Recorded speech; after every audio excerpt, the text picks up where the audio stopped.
SNS, the most unique and flexible weapon in Monster Hunter World for many reasons. And despite popular belief, none of these reasons are because it is quote a beginner's weapon unquote or quote a support weapon unquote. Interestingly enough, the most unique thing about Sword and Shield is the balance of its kit relative to itself and the other weapons. Blocking, dodging, attacking with well-balanced combos that can be used in any situation. Sword and Shield can do it all. It's not overtuned like bow, and it's not undertuned like gunlance. It's well-rounded and accessible. Sword and Shield is in the upper middle tier of DPS outputs and TA speedrun times. In our opinion, Sword and Shield is the standard of what a well-balanced and strong weapon should look like in Monster Hunter World. Learning proper combos combined with meta builds leads to SNS being one of the best and by far the most balanced weapon in Monster Hunter World. But how do you maximize the damage on your SNS? Well, I'm Jinjinx. And I'm Tuna. And we're the Monster Hunter Math Guys. And this is Monster Hunter World Meta Builds, Raw Sword and Shield sets. In this video, we'll have a brief recap on what the optimal Raw SNS combos look like and when to use them, as well as of course the meta sets. Also a quick reminder, Tuna is a Sword and streamer over at twitch.tv/TunaTaco. We are equal partners and share everything, so following him on Twitch and coming to hang out is one of the best ways you can help support us for free. In fact, as soon as this video comes out, Tuna will be live on Twitch, so be sure to come over and hang out and chat. Now, there are a lot of SNS meta sets, so we are going to be covering this in a 3-part series. In this first video, we are covering the raw SNS builds, in the next the elemental sets, and then finally the status sets.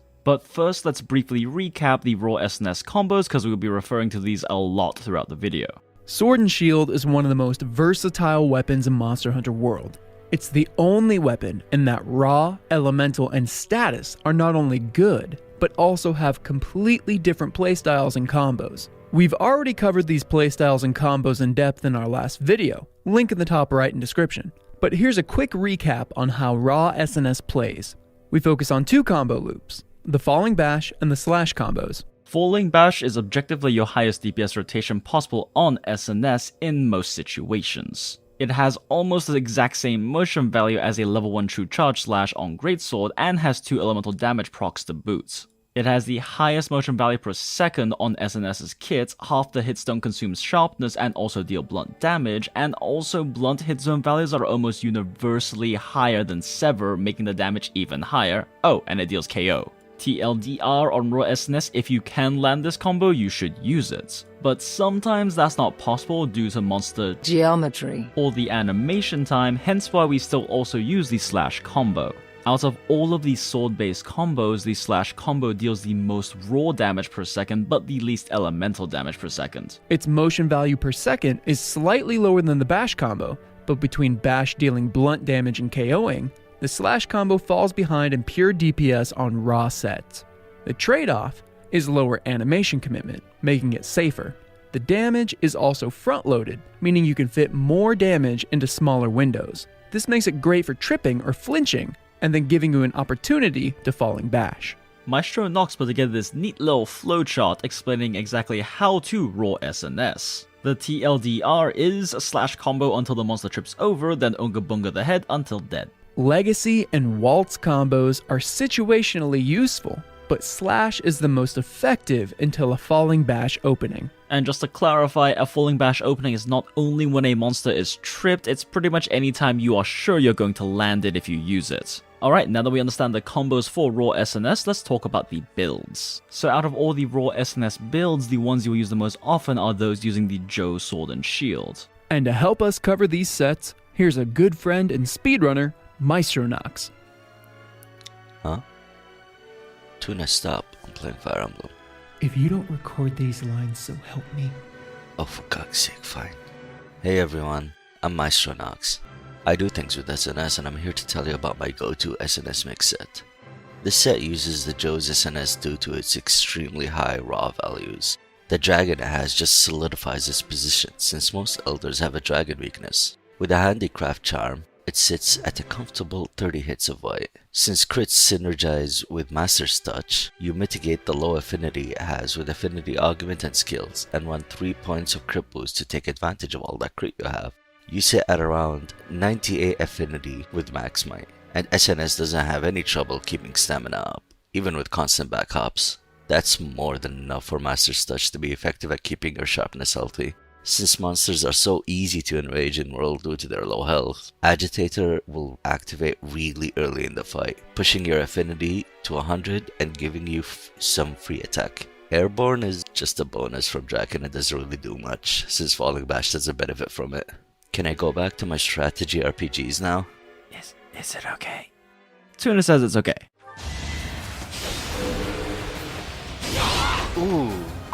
But seriously, thank you so much for coming on Maestro and sharing your build with everyone. Maestro is the sexy beast you see fighting Behemoth in the background right now. He streams weeb games like Monster Hunter World and Fire Emblem over at twitch.tv/MaestroNox. Be sure to go check him out. Now let's briefly revisit Maestro's Joe SNS Agitator set and expand on a few things. Sword and Shield is one of the few weapons that improved with Nerd Gamma.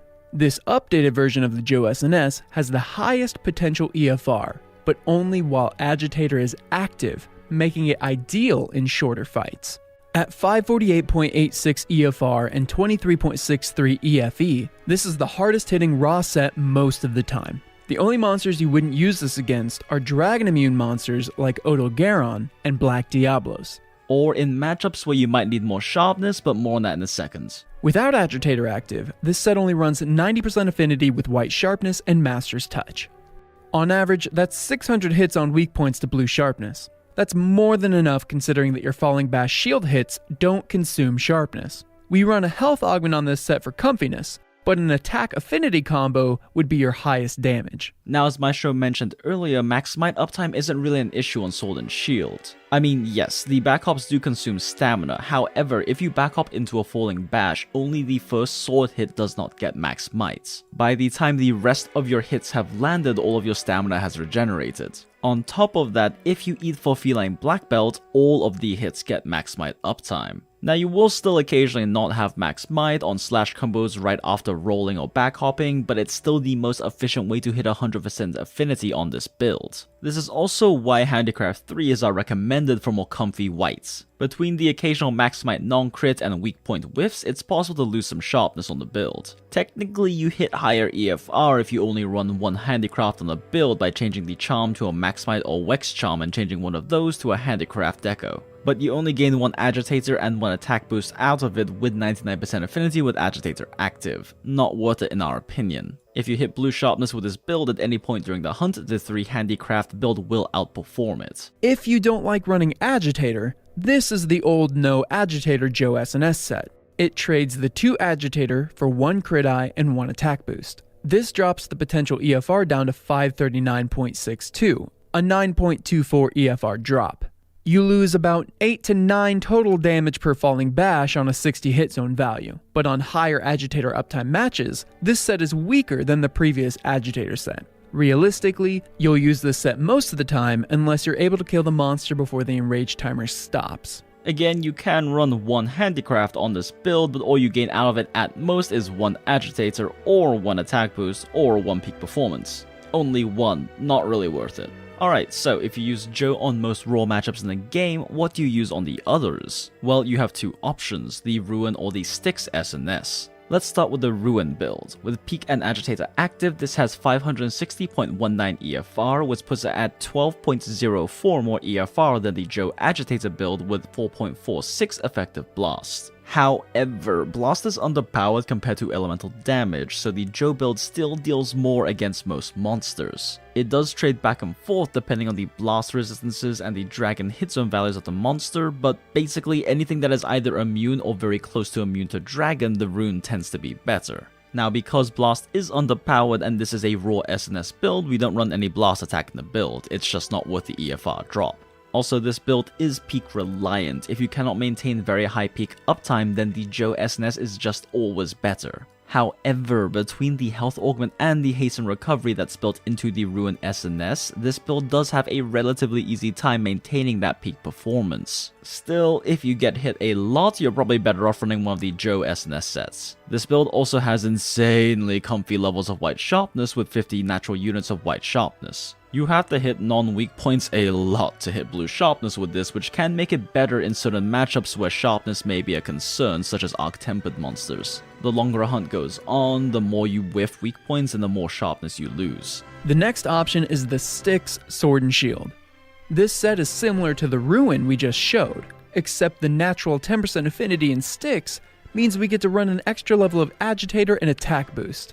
At 556.25 EFR, we're only 3.94 lower than the Ruin set. That's roughly 3 to 4 total damage per falling bash on a 60 hit zone value, with 75% more effective blast, which can more than make up for the EFR loss. Now Styx does also have the same 15 natural units of white sharpness, but it also has natural razor sharp, which means that half of your hits don't count for sharpness loss. On top of that, falling bash, 2 of them are done with your shield and also don't lose sharpness. Oh, and you have Master's Touch with 100% affinity, so yeah, I will give you a cookie, I will mail you a cookie if you actually manage to hit blue sharpness during a hunt with this build. So, is the Styx or the Ruin better to use? The answer is, I don't know. See, the thing is, the Ruin is less reliant on Agitator and Peak for its damage output. It deals higher damage than the Styx if either of these are inactive. And Ruin heals back chip damage slightly faster because it also has the Haste and Recovery active. This generally means higher peak uptime assuming you do get hit sometimes. But assuming that you do rarely ever get hit and you have max Agitator uptime and the monster isn't immune to blast, the Styx should outperform the Ruin. Assuming you use slash combos. Against some matchups in the game, you just mostly spam Falling Bash. Now status has a 33% chance of applying per hit, so that means every 3 Falling Bashes on average you only apply the status application twice. In other words, when you're mostly spamming Falling Bashes, even though it has 75% more blast, it's very likely you won't actually get an extra blast proc against the monster. The application amount using Falling Bashes is just too low to actually break new threshold levels. So yeah, use either the Ruin or the Styx. They both have strengths and weaknesses, but they're all extremely marginal. Also, if you don't like using Agitator, but you also don't want to use the Joe SNS set, here is the lower Agitator version of the Ruin SNS build. Basically, you trade 2 Agitator for an attack boost and a crit eye. This drops the EFR to 549.39 EFR, but you are only reliant on 1 point of Agitator. In fact, if you are completely allergic to Agitator, you can switch out the Agitator deco for a Max Might deco and switch out a crit eye for an attack boost. This will give you more Max Might conditional affinity and lower your potential EFR, but if you're allergic to Agitator, you don't have to use any.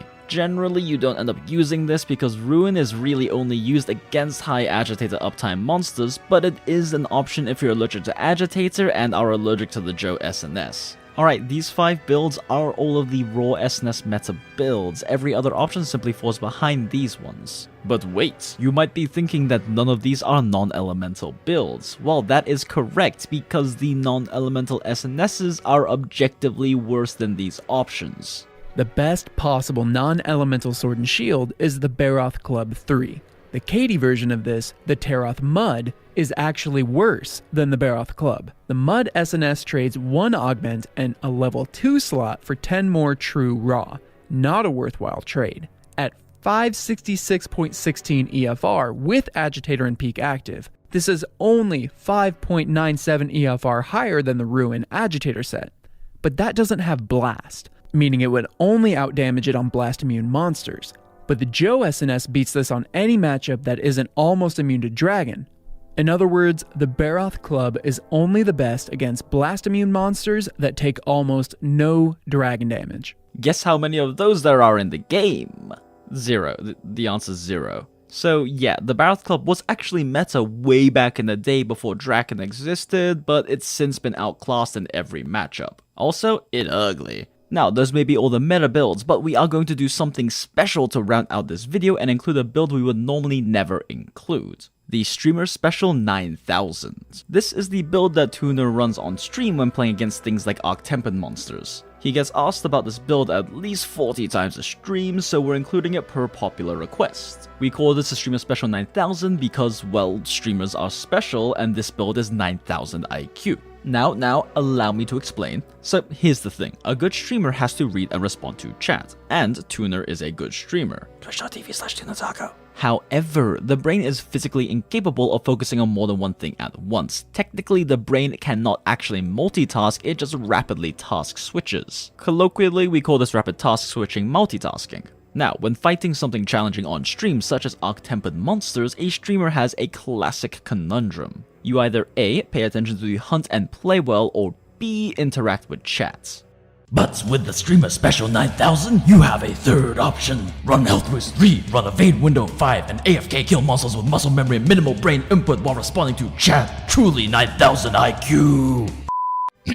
Basically, this build is the safest, comfiest AFK build for SNS that still deals high damage. At 487.87 EFR, it is the highest EFR build that can fit Health Boost 3, Evade Window 5, and Flinch Free for multiplayer streaming comfiness. Technically, you get more damage out of this with an Agitator build, but if you're doing comfy huts, then realistically Agitator doesn't have good uptime. Agitator only has good uptime on short hunts, and this build is not meant for those. Now, we don't run Stick